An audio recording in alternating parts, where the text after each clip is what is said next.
Hello guys, welcome back to my channel. आज आपण pole टाकला होता इंस्टाग्रामला, तर सगळ्यांचा पोल हा मला पनीर भुर्जीला आला. दुसरं ऑप्शन पनीर पराठा होतं. तर सगळ्यांच्या सांगण्यावरनं आज आपण पनीर भुर्जी केली आहे. तर चला पाहून घेऊया पनीर भुर्जी कशी झाली आहे. पण सगळ्यात मोठं सॉरी, माझी मिस्टेक अशी झाली की कॅमेरा लावताना मी एक वेगळंच फिल्टर लावला आणि ते ब्लॅक अँड व्हाईट लागलं गेलं. तर मी सगळे डिटेल्स तर लिहिलेले आहेत, पण थोडासा जो स्टार्टिंगचा व्हिडिओ आहे तो ब्लॅक अँड व्हाईटमध्ये आहे.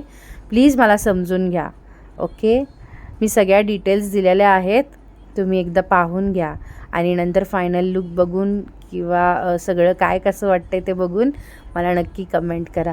जर तुम्हाला आवडलं तर लाईक करा, शेअर करा, सबस्क्राईब करा. मी माझ्या यूट्यूब चॅनलच्या डिटेल्स देते.